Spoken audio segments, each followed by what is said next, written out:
ಗೀತಾ ಮಹಾತ್ಮೆ ಭಗವದ್ಗೀತೆಯ 8ನೇ ಅಧ್ಯಾಯದ 22ನೇ ಶ್ಲೋಕ. ಪುರುಷಃ ಸ ಪರ ಪಾರ್ಥ ಭಕ್ತ್ಯಾ ಲಭ್ಯಸ್ತ್ವನನ್ಯಯಾ ಯಸ್ಯಾಂತಸ್ಥಾನಿ ಭೂತಾನಿ ಯೇನ ಸರ್ವಮಿದಂ ತತಂ. ಎಲೈ ಪಾರ್ಥನೆ, ಎಲ್ಲಕ್ಕಿಂತ ಶ್ರೇಷ್ಠನಾದ ದೇವೋತ್ತಮ ಪುರುಷನನ್ನು ಪರಿಶುದ್ಧ ಭಕ್ತಿಯಿಂದ ಸೇರಬಹುದು. ತನ್ನ ನಿವಾಸದಲ್ಲಿದ್ದರೂ ಆತನು ಸರ್ವಾಂತರ್ಯಾಮಿ ಮತ್ತು ಎಲ್ಲ ವಸ್ತುಗಳು ಅವನ ಒಳಗೇ ಇವೆ. ಇಹಲೋಕವನ್ನು ತ್ಯಜಿಸಿದ ನಂತರ ಹಿಂದಿರುಗಿ ಬಾರದ ಪರಮಾತ್ಮನ ಲೋಕವನ್ನು ಸೇರುವುದೇ ಎಲ್ಲರ ಪರಮ ಗುರಿಯಾಗಿದೆ. ಬ್ರಹ್ಮ ಸಂಹಿತೆಯಲ್ಲಿ ಈ ಪರಮ ನಿವಾಸವನ್ನು ಆನಂದ ಚಿನ್ಮಯ ರಸ, ಅಂದರೆ ಎಲ್ಲವೂ ಸುಂದರ ಅನುಭೂತಿಯಿಂದ ಕೂಡಿರುವ ಸ್ಥಳ ಎಂದು ಕೊಂಡಾಡಿದೆ. ಪರಮಾತ್ಮನು ಯಾವಾಗಲೂ ತನ್ನ ಪರಮ ನಿವಾಸದಲ್ಲಿಯೇ ಇದ್ದರೂ ತನ್ನ ಮಾಯಾವಿ ಅಥವಾ ಐಹಿಕ ಶಕ್ತಿಯಿಂದ ಆತನು ಸರ್ವಾಂತರ್ಯಾಮಿಯಾಗಿದ್ದಾನೆ.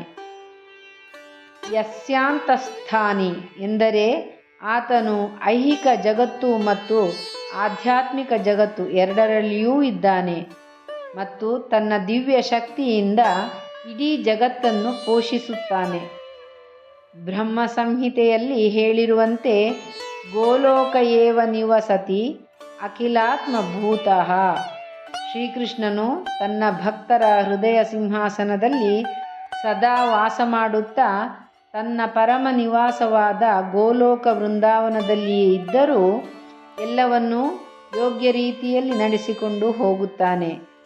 ವೇದಗಳಲ್ಲಿ ಹೇಳುವಂತೆ ಪರಾಸ್ಯ ಶಕ್ತಿರ್ವಿವಿಧೈವ ಶ್ರೂಯತೆ ಸ್ವಾಭಾವಿಕೀ ಜ್ಞಾನ ಬಲ ಕ್ರಿಯಾಚ ಎನ್ನುವಂತೆ ಆತನ ದಿವ್ಯ ಶಕ್ತಿ ಎಷ್ಟು ವಿಸ್ತಾರವಾಗಿದೆ ಎಂದರೆ ಪರಮಾತ್ಮ ಎಲ್ಲೇ ಇರಲಿ ಪ್ರಕೃತಿಯ ನಿಯಮಗಳು ಒಂದೇ ಒಂದು ಕುಂದುಕೊರತೆಗಳು ಇಲ್ಲದಂತೆ ವ್ಯವಸ್ಥಿತವಾಗಿ ನಡೆಯುತ್ತವೆ ಎಂದು ಉಪನಿಷತ್ತಿನಲ್ಲಿ ಹೇಳಲಾಗಿದೆ.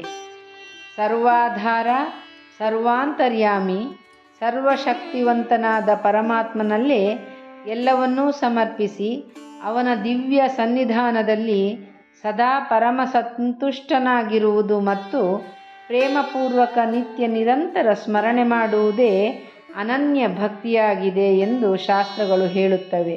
ಹರಿ ಓಂ.